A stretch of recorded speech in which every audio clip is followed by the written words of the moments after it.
ملتی بھی ہے. تو یہ وجہ ہے کہ نون لیگ یہ سمجھتی ہے کہ ہم سے بیٹر آپشن کوئی نہیں ہو سکتی, کیونکہ جس طرح جو خدمت اسٹیبلشمنٹ کی ہم کر سکتے ہیں وہ اور کوئی نہیں کر سکتا, بالکل کر بھی کوئی نہیں سکتا. پیپلز پارٹی تو اس طرح کی خدمت نہیں کر سکتی. اب معاملہ کیا ہو رہا ہے, اب ایک اس آپشن میں دیکھا جائے تو یقیناً مسلم لیگ نون بہترین آپشن ہے اسٹیبلشمنٹ کے لیے. نواز شریف کی میں نے ابھی بات نہیں کی, میں مسلم لیگ نون کی بات کر رہا ہوں. اب دوسرے آپشن پہ بھی تھوڑا تھوڑا غور کر لیتے ہیں تاکہ تصویر تھوڑی جو ہے وہ واضح ہو جائے. اس میں ایک آپشن بچ جاتی ہے پیپلز پارٹی. تو پیپلز پارٹی بھی ویسے تو اسٹیبلشمنٹ کی ہی پرو اسٹیبلشمنٹ جماعت بن چکی ہے, یہ بھٹو والی جماعت اب نہیں رہی ہے. جب سے بے نظیر صاحبہ کا انتقال ہوا اور محترمہ شہید ہوئی ہیں جب سے, اس وقت کے بعد سے یہ پرو اسٹیبلشمنٹ جماعت ہی ہے. لیکن مسئلہ یہ ہے کہ پنجاب کے اندر اس وقت پیپلز پارٹی کا حال یہ ہے کہ ان کو کینڈیڈیٹ تک بھی نہیں مل رہے. میں پیپلز پارٹی کے دوستوں سے معذرت کے ساتھ یہ بات کروں گا کہ پنجاب کے اندر جو ایکچوئل صورتحال ہے وہ آپ اتفاق کریں یا نہ کریں, بیسیکلی تو جو سمجھدار لوگ ہیں جو سمجھتے ہیں پیپلز پارٹی اور پولیٹکس کو اور جو ریالٹیز کو سمجھتے ہیں وہ اس بات سے اتفاق کرتے ہیں کہ اس وقت معاملہ یہ ہے کہ ان کے پاس پنجاب کے اندر تو کینڈیڈیٹ بھی موجود نہیں ہے پیپلز پارٹی کے پاس. تو ووٹ بینک تو ایک پھر آگے بڑی بات ہوتی ہے. تو ان کے پاس وہ صرف سندھ تک محدود جماعت ہے. پاکستان کا حکمران بننے کے لیے یہ ضروری ہوتا ہے کہ پنجاب کے اندر آپ کی ورت ہو, یا کم از کم پنجاب کے اندر ایک آپ کا بڑا شیئر ہونا چاہیے. سیم سچویشن پیپلز پارٹی کی کے پی کے میں بھی بن سکتی ہے اور مسلم لیگ نون کا بھی آلموسٹ وہاں پہ وہی حال ہے. اب تیسری آپشن جو بچ جاتی ہے وہ بچتی ہے پاکستان تحریک انصاف. اگر عوامی پذیرائی کی بات کی جائے تو تحریک انصاف سے بڑی آپشن اسٹیبلشمنٹ کے پاس کوئی نہیں ہو سکتی, کیونکہ تحریک انصاف وہ واحد جماعت ہے جو کراچی سے کشمیر تک اور مشرق سے مغرب تک پاکستان کے اندر ہر طرف جس کا طوطی بولتا ہے اور ہر طرف ووٹ بینک ہے, کینڈیڈیٹ ہے, سارا کچھ ہے, وننگ پوزیشن بھی ہے اور آلموسٹ 60-70%, وہ تو 90% کہتے ہیں لیکن میرا یہ خیال ہے کہ 60 to 70% تک اس وقت تحریک انصاف جو ہے وہ وننگ پوزیشن میں بھی ہے. تو ایک بیٹر آپشن یہ بھی ہو سکتی ہے, لیکن اس وقت اسٹیبلشمنٹ کے ساتھ پی ٹی آئی کے جو گتھم گتھ ہے یا جو معاملات چل رہے ہیں یا ان کے جو تعلقات چل رہے ہیں وہ اس لیول تک نہیں ہے کہ وہ کسی بھی طرح اسٹیبلشمنٹ جو ہے وہ تحریک انصاف کو اقتدار میں لے کے آئے. بلکہ پچھلے دنوں نگران وزیر اعظم کا ایک بیان بھی آیا اور انہوں نے یہ کہا کہ کوئی ضروری نہیں ہے کہ یہ اشارہ ان کی طرف تھا عمران خان اور تحریک انصاف کی طرف کہ ضروری نہیں ہے کہ یہ لوگ اگر ہوں تو الیکشن ہو, ان کے بغیر بھی الیکشن کروائے جا سکتے ہیں, جس پہ ایک سخت قسم کا رد عمل تحریک انصاف کی طرف سے بھی آیا تھا. تو اس وقت تحریک انصاف یا عمران خان کے اوپر تو اسٹیبلشمنٹ یہ کانٹا لگا کے بیٹھی ہے. یہ کانٹا جو ہوتا ہے یہ کچی پینسل سے لگایا جاتا ہے, یہ ذہن میں رکھیے گا, یہ ریڈ بال پوائنٹ سے کانٹا نہیں لگایا جا سکتا تاکہ بعد میں ربڑ کرنا پڑے تو مٹا بھی لیا جائے. تو اس وقت اسٹیبلشمنٹ نے عمران خان کے اوپر اور تحریک انصاف کے اوپر کانٹا لگایا ہوا ہے. ان کے ساتھ تو وہ اپنے معاملات ٹھیک کرنا چاہ ہی نہیں رہی ہیں اور وہ نہیں چاہتے کہ عمران خان کو دوبارہ واپس لایا جائے. وہ چاہتے ہیں کہ کوئی سیکنڈ آپشن جو ہے اس پر غور کیا جائے اور اس میں یقیناً اگر گراؤنڈ ریالٹیز دیکھی جائیں, معاملات دیکھے جائیں تو تحریک انصاف کے بعد جو بیٹر آپشن ہے وہ مسلم لیگ نون ہی بچ جاتی ہے. اب میں نے کہا کہ مسلم لیگ نون کا کوئی خاندان یعنی شریف برادران میں سے کوئی بھی بندہ آنے والے وقت میں اقتدار میں نہیں آئے گا, اور نواز شریف تو اگر پاکستان میں واپس آئیں گے تو وہ فوراً جیل میں جائیں گے. تو یہ کیوں ہے, اس کی ایک وجہ ہے.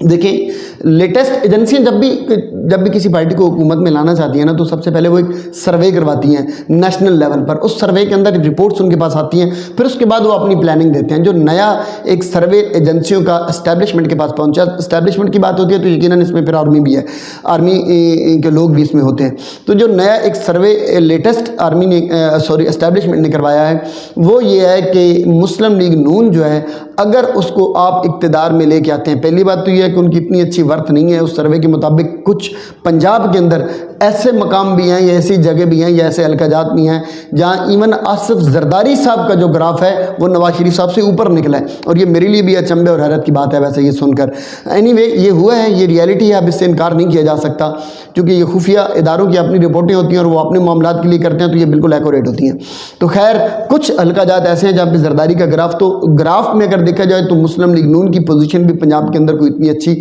پوزیشن نہیں ہے, بلکہ وہ جتنے کی جو صورتحال اس میں تو وہ بالکل بھی نہیں ہے. کچھ چند سیٹیں ان کی حصے میں آ رہی ہیں, جو نیا سروے ہے میں اس کے حساب سے کہہ رہا ہوں.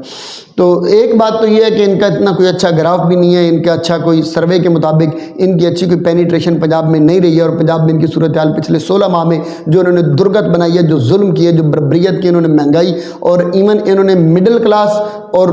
لوئر کلاس جو ان کو برابر کر دیا, فرق ہی مٹا دیا. غریب ہی غریب ہے پاکستان میں, کوئی لوئر مڈل اپر مڈل کوئی رہی ہی نہیں ہے, سب صرف ایک رچ اور پور رہ گئے ہیں پاکستان کے اندر. تو یہ جو انہوں نے قیامت ڈھائی ہے 16 مہینوں میں, اس کے بعد تو عوام ان سے نفرت کرتی ہے کہ ان کا نام بھی نہیں سننا چاہتی ہے۔ اب ایسی صورت میں اگر یہ مسلم لیگ نون کو اقتدار میں لے کر آتے ہیں تو ایک تو آپ کو پتہ ہے آلریڈی جب بھی اقتدار میں آئیں گے تو سمجھا یہ جائے گا کہ انہیں فوج لے کے آئی ہے۔ اب فوج کی جب بات آئے گی تو پہلے ہی عوام عمران خان صاحب کی جو پالیسیز تھیں پرانی اور ان کی جو سٹیٹمنٹس تھیں انہوں نے عوام اور پاکستان آرمی کے درمیان ایک بہت بڑا خلا بنا دیا تھا اور بہت بڑی غلط فہمیاں پیدا کر دی تھیں جو غلط فہمیاں ہیں جس کا حقیقت کے ساتھ کوئی تعلق نہیں ہے۔ اب اس دوران اگر اسٹیبلشمنٹ نون لیگ کو حکمران بنا دیتی ہے، حکومت میں لے کر آتی ہے، تو مسئلہ یہ ہوگا کہ وہی نفرت جو پہلے کچھ کم تھی یا کہیں نہ کہیں کمی تھی، وہ نفرت اس کا گراف اور زیادہ بڑھ جائے گا، اور اسٹیبلشمنٹ کسی بھی طرح یہ نہیں چاہتی ہے کہ ان کے خلاف عوام جو ہے وہ ان سے نفرت کرے اور عوام کا جو گراف ہے نفرت کا گراف وہ ان کے خلاف اوپر جائے۔ تو اس طرح اسٹیبلشمنٹ اب نون لیگ کا رسک لینے کے لیے تیار نہیں ہے۔ اس میں ممکن ہے کہ چیزیں ہو بھی جاتی، لیکن ایک جلتی پر تیل ڈالا میاں نواز شریف صاحب نے۔ انہوں نے پچھلے دنوں ایک سپیچ کی اور انہوں نے فرمایا کہ جب بھی میں اقتدار میں آؤں گا تو میں جنرل فیض اور جنرل باجوہ جو ہے اور ثاقب نثار صاحب ہیں ان کو اس کا حساب دینا پڑے گا، ان کے خلاف کارروائی کی جائے گی، اور جو جرنیل میری حکومت کو گرانے میں انوالو تھے، اور اس طرح کی ایک بڑی لمبی سپیچ انہوں نے کی جس میں انہوں نے جرنیلوں کو اپنا ٹارگٹ کیا، نشانہ بنایا۔ تو جب یہ ساری چیزیں ہوئیں تو ظاہر ہے پھر پاکستان آرمی اس طرح کی چیزیں برداشت نہیں کرتی۔ پھر میاں شہباز شریف صاحب جو ہیں ان کو ایک پیغام دیا گیا کہ آپ مہربانی کریں، آپ اقتدار سے بھی دور رہیں اور اپنے جو کیس ہیں آپ ان کے لیے بھی تیار ہو جائیں، اور انہیں یہ بھی کہا گیا کہ جو آپ سوچ رہے تھے کہ ہمارا بندہ اب آ چکا ہے کہیں جس کے بارے میں وہ سوچ رہے تھے کہ جب ہمارا بندہ آئے گا تو چیزیں بدل جائیں گی، کیس حل ہو جائیں گے، تو اس کو بھی آپ اپنا بندہ نہ سمجھیں۔ تو اس وقت میاں صاحب کا بی پی شوٹ کر گیا اور وہ فوراً بھاگ کے لندن گیا، اور انہوں نے میاں صاحب کو سمجھانے کی کوشش کی کہ پایان تسی کی کر دیتا، تسی تے کھوتے ہی خوش اڑ دیتا، میں نے اتنا اوکھا میں گراؤنڈ بنا کے آیا سی، میں ٹریک بنایا، میں لائن سیدھی کی تھی سی، تسی آ کے سارا کچھ مروڑ مراڑ کے تسی وہ سارا واپس میری جیب چ پا دیتا۔ وہ میاں صاحب چونکہ آپ کو پتہ ہے کہ تھوڑے سے چھوٹے میاں صاحب جو ہیں وہ اسٹیبلشمنٹ کے آگے لیٹنے کے لیے وہ عادی ہو چکے ہیں اور وہ تیار بھی ہیں اور وہ ساری چیزیں کر رہے تھے، تو ان کو اب جب یہ میسج ملا کہ آپ تو پورے کے پوری کھیل سے ہی باہر ہو گئے ہیں، تو وہ فوراً بھاگ کے میاں صاحب وہ منانے کی کوشش کر رہے ہیں کہ کوئی ایسی سٹیٹمنٹ دے دیں، کچھ ایسا بیان دے دیں کہ جس کی وجہ سے اوپر والے جو لوگ کسی طرح وہ مان جائیں۔ تو لیکن میاں صاحب جو ہیں ان کی کسی بھی بات اور کسی بھی دلیل اور کسی بھی منت ترلے میں آنے کے لیے اب اسٹیبلشمنٹ تیار نہیں ہے۔ وہ یہ کہہ رہے ہیں کہ یہ بندہ ہم لے کے آئیں تو ہمیں اپنے اوپر اس کا سارا گند اور کچرا بھی اپنے اوپر پھینکیں، وہ کچرا اور غلاظت بھی ہم لیں، اور ساتھ اس کو ہم اپنے ہاتھ اور پاؤں بھی کاٹ کے دے دیں اور حکمران بھی بنائیں گے۔ اس کا منہ ہے اس طرح کہ یہ ساری چیزیں ہم اس کے لیے کریں، تو ہم کس لیے ایک نوٹوریس بندے کے لیے اور ایک رجسٹرڈ اور ایک ریکمینڈڈ چور اور جسے پاکستان کا سپریم کورٹ جسے ایک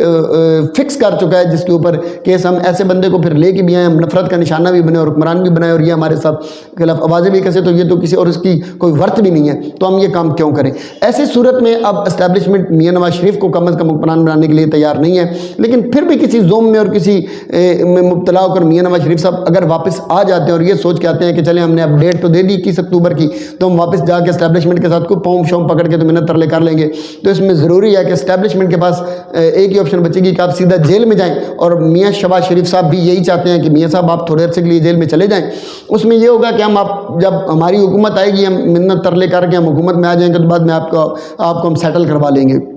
جس میں نواز شریف صاحب کا یہ کہنا ہے کہ تھوڑی سی عمر رہ گئی ہے، 70-75 سال کا میں آلریڈی ہو چکا ہوں، تو مجھے کیا پڑی ہے کہ میں اپنی آخری عمر کے 2 سال جیل کی چکی پیسوں اور کال کوٹھی میں بند رہوں اور تمہیں حکمران بنانے کے لیے میں اتنی ضلالت کاٹوں، تو میری کیا، مجھے کیا آگ لگی ہے، میں کیوں نہ ادھر اپنے گھر میں سکون سے لندن میں بیٹھوں اور انجوائے کروں؟ تو اس وقت میاں صاحب یہ ماننے کے لیے تیار نہیں ہے۔ اچھا، تیسری آپشن ایک اور جو بچ جاتی ہے، وہ کون سی بچ جاتی ہے؟ پیپلز پارٹی کی میں نے آپ کو آلریڈی کہہ دیا کہ آپشن میں تو نہیں آ سکتی، تو اس کو آپشن میں پرو اسٹیبلشمنٹ ہے، آپشن میں لانے کے لیے کیا کیا جا سکتا ہے؟ اس میں ایک چیز کی جا سکتی ہے کہ ایک ایسا جو گروپ ہے وہ اب تیار ہو چکا ہے، جو شاہد خاقان عباسی، مصطفیٰ نواز کھوکھر جس کی میں نے کل بھی بات کی تھی، اور اس میں مفتاح اسماعیل بھی، اور یہ بڑے ایکٹیو لوگ ہیں، یہ ایمرجنگ پاکستان کے نام سے ایک فورم ان کا کام کر رہا ہے، مختلف شہروں میں انہوں نے کانفرنسز بھی کی ہیں، اور انہوں نے اپنے اوپر سے کم از کم کافی حد تک یہ ٹیگ اتارنے میں یہ کامیاب ہو چکے ہیں کہ ہم جو اسٹیبلشمنٹ یا مسلم لیگ نون کی جو پالیسیز تھیں ان کا ہم حصہ نہیں تھے۔ ویڈیو پھر لمبی ہوتی جا رہی ہے، میں شارٹ کروں تو ایک تو اس فورم کو جس میں چودھری نثار صاحب بھی بھی ہیں, یہ سارے لوگ بھی ہیں, اور خواجہ سعد رفیق بھی ہیں, اور مختلف اور لوگ, ان کو ایڈ کیا جائے گا. اور کچھ ایسے آزاد امیدوار جو اینٹی مسلم لیگ نون پالیسی اپنائیں گے. میں نے کل بھی یہ بات کی تھی کہ اینٹی مسلم لیگ نون اس وقت پولیٹکس کا حصہ بن چکی ہے, تو اینٹی مسلم لیگ نون پالیسی لیں گے, اور وہ تحریک انصاف کے تھوڑا بہت فیور میں اور حق میں بول بال کے آزاد امیدوار ہوں گے, اور وہ کچھ سیٹیں وہ نکالیں گے, کچھ یہ نکالیں گے, کچھ آئی پی پی نکالے گی. تو پنجاب کے اندر ایک اچھا خاصا ایک 35-40 سیٹوں کا جب ایک مطلب ہے ان کے پاس ایک بلاک بن جائے گا, تو اس میں پھر پیپلز پارٹی کو ایڈ کر کے, اور پھر کے پی کے سے پاکستان پارلیمنٹرین بھی ہے, کچھ مولانا فضل الرحمان صاحب بھی, اور ادھر ادھر کے کچھ جماعتیں ساتھ ملا کے ایم کیو ایم کو بھی ساتھ ایڈ کیا جائے گا. تو ایک ہینگنگ پارلیمنٹ کے طور پر ایک ایسی حکمران جماعت بنائی جائے گی. اور آپ دوسری اس میں بھی بات ذہن میں رکھیے گا کہ اپوزیشن ہر حال میں تحریک انصاف کے پاس ہی ہو. اس اتحاد کو حکومت دی جائے گی, اور پاکستان تحریک انصاف کے ساتھ کچھ معاملات طے کر کے, ڈیلز کر کے, کچھ نرم کر کے, جو ان کے لیے بھی فیوریبل ہوگا کہ وہ شاید اس پر ایگری ہو جائیں, وہ اپوزیشن میں آئیں گے. ایک یہ صورتحال ہو سکتی ہے. دوسری صورتحال جس پہ سارے کمیٹڈ بھی ہیں, وہ یہ کہہ رہے ہیں کہ عمران خان صاحب کے ساتھ اندر خانے یہی ری ایمرجنگ پاکستان کا جو فورم ہے, یہ کسی نہ کسی طرح اسٹیبلشمنٹ کے ساتھ معاملات طے کروا رہا ہے, اور ان کا یہ ارادہ ہے کہ آپ پاکستان تحریک انصاف کا حصہ نہ بھی بنے تو پاکستان تحریک انصاف کے سپورٹر بن کر ان کی ڈیل کروا کے اسٹیبلشمنٹ کے ساتھ دوبارہ تحریک انصاف عمران خان کو دوبارہ اقتدار میں لایا جائے. اس کے لیے کچھ چیزیں ابتدا آغاز ہو بھی چکا ہے, لیکن خیر اس کے ساتھ اتفاق فی الحال نہیں کیا جا سکتا. اس وقت جو پولیٹیکل سینیریو چل رہا ہے اس میں اتفاق نہیں کیا جا سکتا. آنے والے وقت میں ممکن ہے کہ تحریک انصاف کے ساتھ اسٹیبلشمنٹ کے معاملات طے پا جائیں, اور کسی نہ کسی حد تک یہ چیزیں اگر ان کی طے ہو جاتی ہیں تو پھر آنے والے وقت میں اسٹیبلشمنٹ کے لیے بھی یہی بہتر ہوگا کہ عمران خان صاحب اگر حکومت میں آتے ہیں تو وہ نفرتوں کا ایک جو جال بنا ہوا ہے ان کے گھر وہ بھی ختم ہو جائے گا, اور آنے والے دور میں ممکن ہے پاکستان کے لیے یہ بہتر بھی ہو جائے گا. خیر جو بھی صورتحال ہوگی اگلے ہفتے کے اندر انشاءاللہ واضح ہو جائے گی. میرا ایک تجزیہ ہے, میں کوئی نجومی نہیں ہوں, میری رائے میں تھوپ نہیں رہا, مجھے ایسا لگتا ہے کہ صورتحال اس طرح کی ہوگی. باقی جو بھی چیزیں ہوگی اگلے ہفتے میں مزید صورتحال واضح ہو جائے گی. اللہ تعالیٰ میرا آپ کا ہم سب کا حامی و ناصر ہو. والسلام.